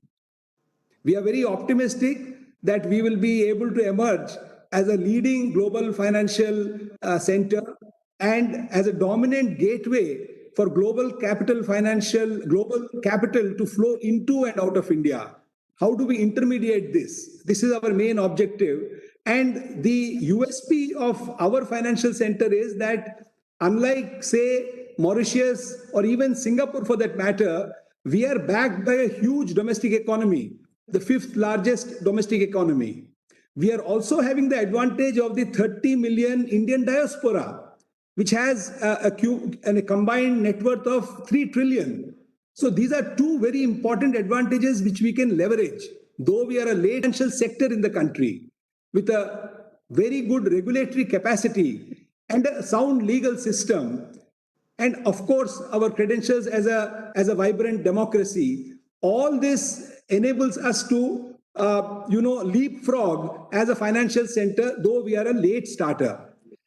Broadly, when we say we are a unified financial regulator, I think you will have to look at this from three dimensions, because Gandhinagar, Gift City is a very much part of India. It's an integral part of India, but this is an international face of India. It's not domestic India. That is why you have a separate regulator and you have a 4-in-1 regulator. That means we have been empowered under 14 different legislations to function as the RBI, SEBI, IRDA, and PFRDA. These are the regulators for banking, securities, insurance, and pension in India. As far as the IFSC is concerned, at present we have one IFSC. Tomorrow we may have another IFSC. But at this juncture, our whole focus is on 5 or 6 things where I think the Indian diaspora also will find huge opportunities. You see, one of the most important thing is that we are taking proactive action to become a hub for alternative investment funds. As you're fully aware, apart from the normal banks and also capital market, accessing the capital market for your funds, you also have alternative investment funds which you have private equity funds which give equity, especially for MSMEs, unlisted companies. This is a very important source. So we have taken all measures, all tax incentives at par with what maybe is existing in Dubai or Singapore. There's a 10-year tax holiday. There is no GST. There is no CTT. There is no securities transaction tax. The withholding tax is only 4%. The minimum alternate tax is only 9%. So like this, there are a host of incentives for, the existing funds to redomicile to Gift City, particularly if they're India focused. So there are today many funds in Cayman Islands, in Luxembourg, in Mauritius, which are managed by Indians and which are pooled funds and putting all the money into domestic AIFs in India. So the question is, why can't we attract these funds to redomicile to the Gift City? That is one. The second is, because of the financial talent which exists here, because of the ancillary and auxiliary capacities in terms of legal firms, in terms of chartered accountant firms, in terms of consultancy, etc., even global funds can be managed by investment managers located here. There is also a possibility that the global fund can be in Dublin in Ireland, but remotely managed by the portfolio investment manager residing in the Gift City. So this is one aspect which I would like to say. And in the last 2 months, a lot of major AIFs have been in touch with us. We are focusing on sovereign funds. Sovereign funds like, let us say, Qatar has got 650 billion. So far, they've invested less than 1% of their corpus, only 6 billion into India. We have a huge potential, 11 trillion and where is 6 billion? So they work. There'll be a huge emphasis on ease of entry, exit, and operation. And we will be able to also give an attractive tax regime. And we expect that by virtue of all this, we'll be able to attract a lot of funds to come here, pension funds, sovereign funds, endowment funds, and they will then access India through the GIFT IFSC. This fund set up by Motilal Oswal or by Kotak Mahindra, and they again have another intermediary. They'll have another layer of a domestic AIF to put money into India. All that goes.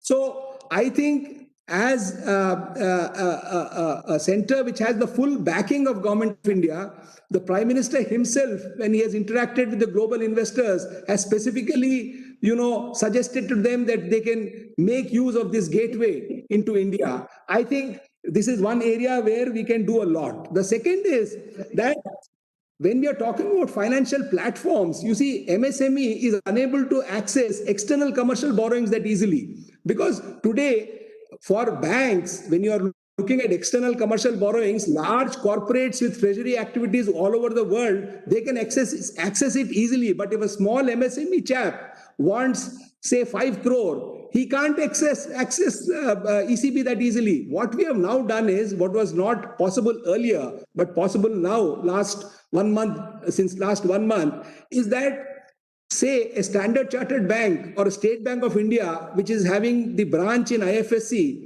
can give a rupee-denominated ECB to the Indian MSME. So when you're able to give a rupee-denominated MSME, they are not worried about exchange rate fluctuations and all those things. That is taken care of the bank, and that is duly structured into the interest rate which is given to the MSME. Similarly, there is a huge potential in India for social capital, because we must understand that just like green finance has become, one of the major areas of focus for all funds, because with the climate change issues, everybody wants to go green. They won't like to give money for anything which is not green or not sustainable.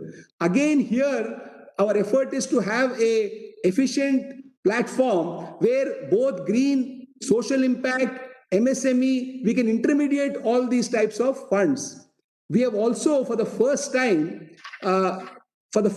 ever, opened up retail banking to resident or non-residents here. So today, the PIOs, OCIs, NRIs can actually open savings banks or current bank account in GIFT IFSC branch, and possibly they may offer you a 0.25% more interest, and you may not be getting that much interest in London or in Berlin or in New York. So this is another area where, it has a direct relevance. Most importantly, I would like to draw your attention to fintech.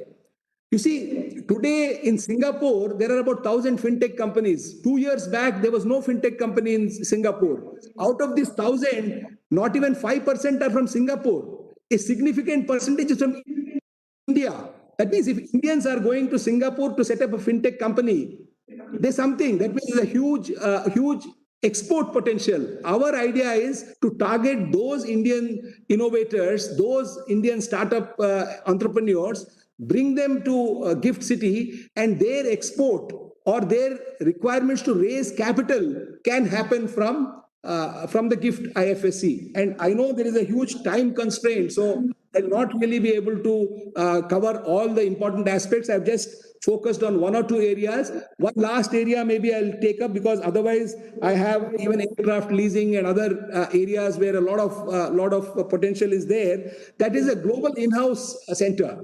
So today we have about 1 million people engaged in the global in-house centers, which essentially are back-end centers, including for financial institutions. So for financial institutions, we have said global in-house center is a financial service.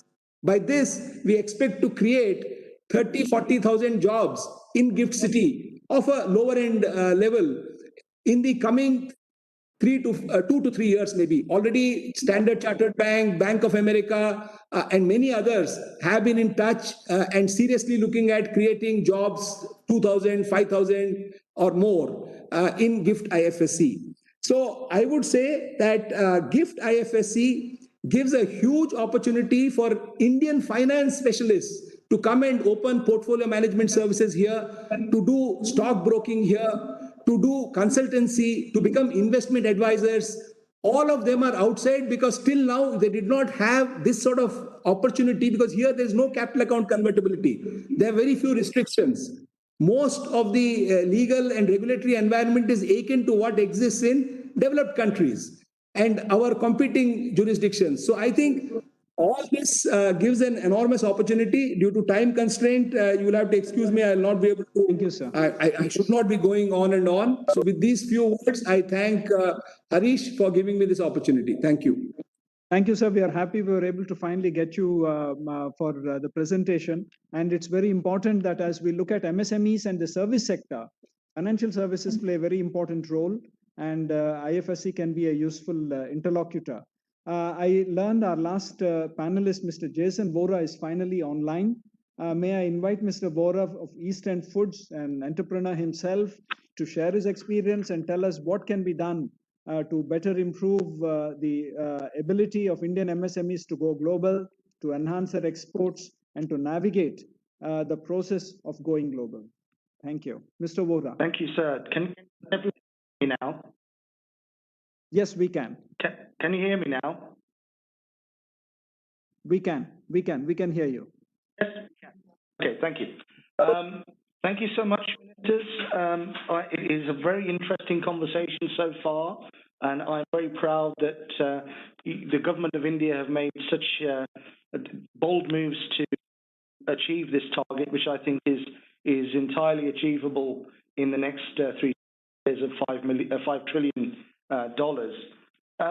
My background is in the food industry. My family came here from Delhi to the UK, Birmingham in the UK, back in the late 60s, and there was a growing Asian community here, and as that Asian community grew, we built a brand called East End Foods, and East End Foods ended up becoming one of the largest and most successful Asian spice and food ingredient businesses probably in Europe.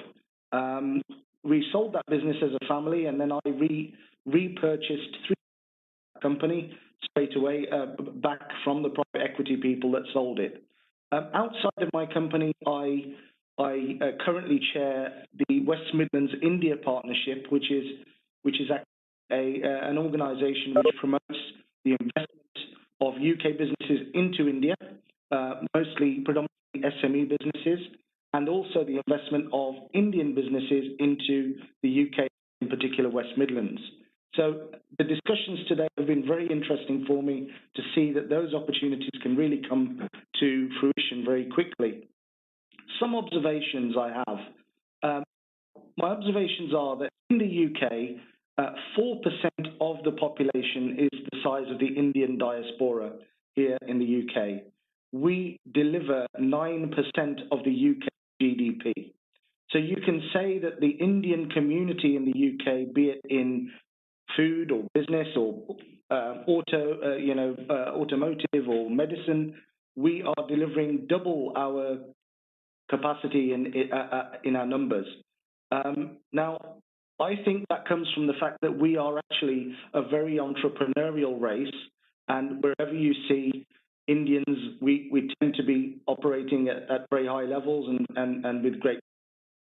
So really my question today would be that, told us that the opportunities for UK invest in India, how can we start to grow those opportunities? And really people want to invest in India. They find it a very exciting market. They see that the growth rate is far beyond anything else, anywhere in the world, and certainly much further beyond than the UK economy. And also we're seeing that there's an investment Indian businesses coming into the UK, and namely in the West Midlands in particular. We've recently had a company called TVS who have bought Norton Motorcycles, and we've also obviously got the Tata Group who own Jaguar Land Rover. Now, how do we bring those opportunities further to light, and how do we bring them to life in the UK? So I think that the target of the 5 trillion is perfectly possible. I think that entrepreneurial spirit is live and kicking and must be. And I know that the Indian young business people coming into the world of business and entrepreneurship will be very successful. So perhaps if we could have an offline discussion on how to take those opportunities, that would be very helpful. Thank you, sir, for that. And our last panelist, Mr. Rajendra Iyer, is a managing director of GE Grid Solutions in France, spent 25 years in the power systems business, knows intricately the business in Japan, in China, in Europe, and again, coming from a multinational background, would be able to talk of the importance of nurturing MSMEs that are adjunct to multinational companies in India and elsewhere, and what can be done to further this so that there is a transfer of technology and MSMEs can be a very important part of the ecosystem of multinationals that are located in India. Mr. Iyer. Thank you very much. Can you hear me well? Okay, thank you very much.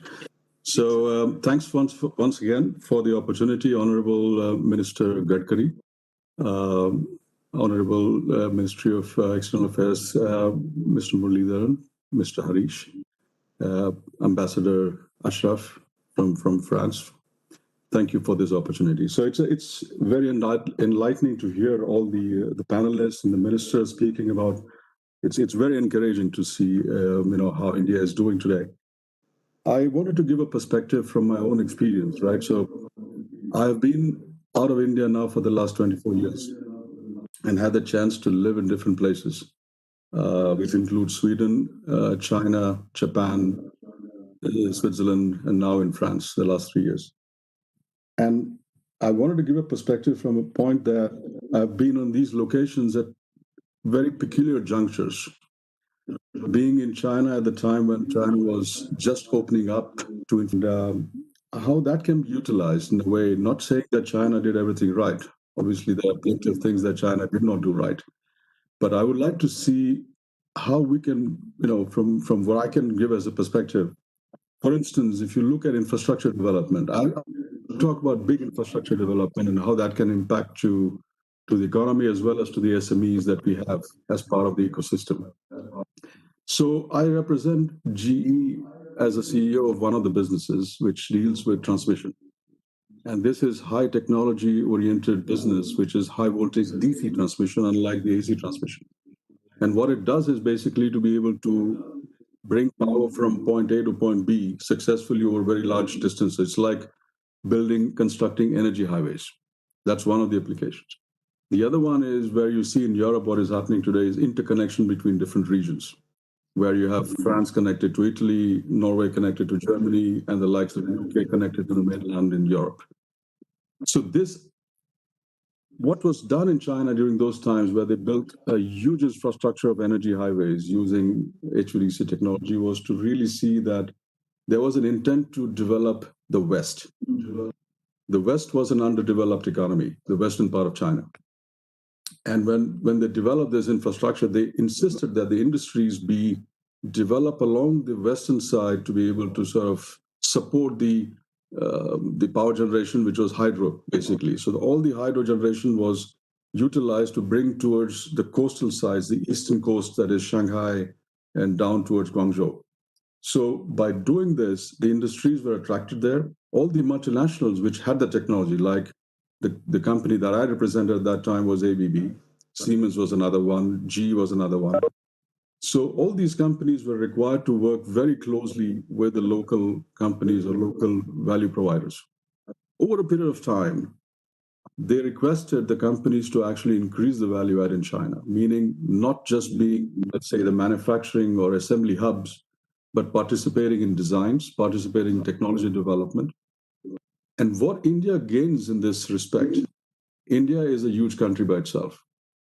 India has more than 85-90% of coal generation, which will have to be retired over a period of time. We have invested hugely in renewable energy. We have huge plans to integrate renewable energy to the energy mix. Now, how to utilize the fact that we can actually interconnect the region in a way that we can focus on infrastructure development, not only the infrastructure development at hand, but also the regions from where the infrastructure is supposed to be built. I can give an example where we had a link between Northeast to Agra. This was a huge highway, and this was a very typical one which had to be brought through the chicken neck, the so-called chicken neck in the Indian region. Now, the careful planning had to be done to see that while developing such an important infrastructure, what are we doing to enhance the economy's concern, which are Northeast economies? How can those technologies which are required for the country going forward, how can they bring value in bringing up the economies by way of developing SMEs? Secondly, what I wanted to talk about is the energy prices. The energy prices is always an issue in a country like India, where this is a very sensitive issue. It is always subsidized in a way that everybody can afford, and that's fine. Now, the question is, how do we engage technology and public-private partnerships while building infrastructure to be able to sort of create economies in a way that you don't need to subsidize in the end? Because what happens is when you bring in auctions for new technologies, you compromise on quality. So the infrastructure developed is not sustainable on the long run. And at the same time, there is a compulsion to subsidize energy prices. So it is kind of counterintuitive. It doesn't help to build a successful and sustainable infrastructure going ahead. I happened to also be in Japan just at the time when we had this Fukushima incident, the big earthquake that happened, and all the nuclear was supposed to be shut down. And just to give an example of how that economy is, it is an oligopoly of different service providers or utilities, which are 10 different utilities in different states, or let's say regions in Japan. Now, those regions, the prices of energy is exorbitant. I mean, it's out of any scale. And the reason for that is they have their own generation, they have their own transmission and distribution networks. And the consumers are not really able to take advantage of the energy prices across the board if they had interconnections across.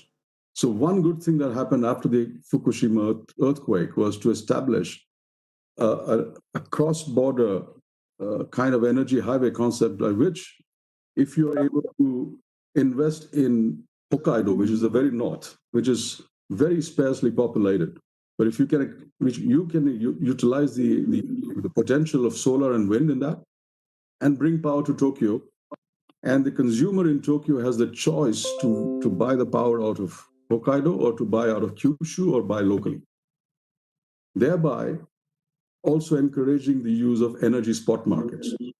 Energy spot markets will bring and levelize the prices. So the question is whether we are using India in the right way for merchant lines, where you have public-private partnerships for building infrastructure for merchant lines, which levelizes the energy in a way that the government does not require to subsidize it. The problem is, if you subsidize, you kill the quality, you kill all the value that ideas that I had. And lastly, I would also talk about the interconnections that are necessary as what I see in today's Europe when I sit here leading the business. India will play a major role in development of interconnections across South Asia and Southeast Asia. The most important thing that I think India can bring, besides being a manufacturing powerhouse, which I think is important, infrastructure, as you're leading, Honorable Minister, the infrastructure development of roads is an important criteria for that. We have a huge coastline, so we have all that luxury around us. The question really is on services, digital services, how India can become a powerhouse of R&D and digital services to serve not only India, but across the board.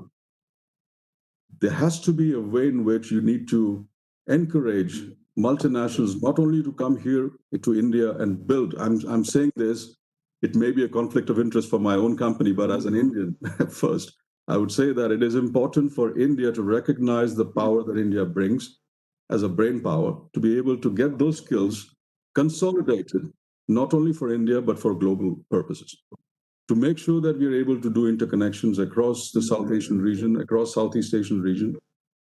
And the perfect example of having that network is Telecom Sector 4 decades ago, when they started to build the infrastructure for telecom across the globe. They laid cables under the sea.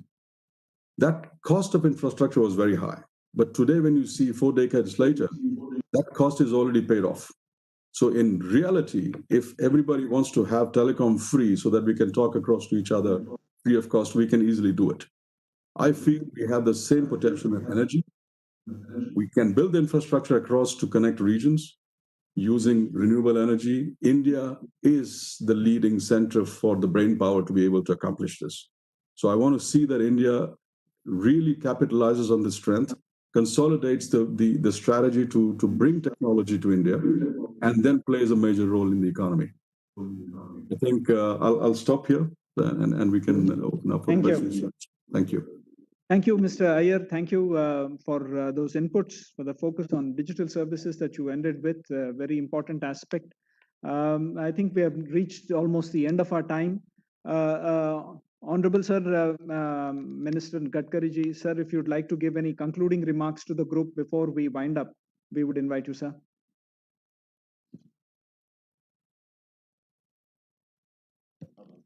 Sir, I think it's, you'll have to unmute it, sir. I'm sorry.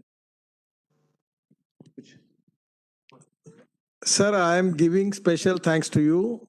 As a MSME minister, I get a lot of good information, and knowledge is the power. So we need to export Indian products from India, and we need to import Indian talent, Indian origin talent, which is in the global economy for the development of our country. But you give that opportunity. I'm very much thankful to you. And thank you very much for all the participants who are taking part in this program. Thank you. Namaskar. Thank you very much, sir. I want to thank, on behalf of the Ministry of External Affairs, my own Minister Muralidharan ji, who is here. I want to thank Gadkari ji for his kind time and all the panelists for their views and for the time they have given for this event. This is the lead up to the Pravasi Bharatiya Divas event next month.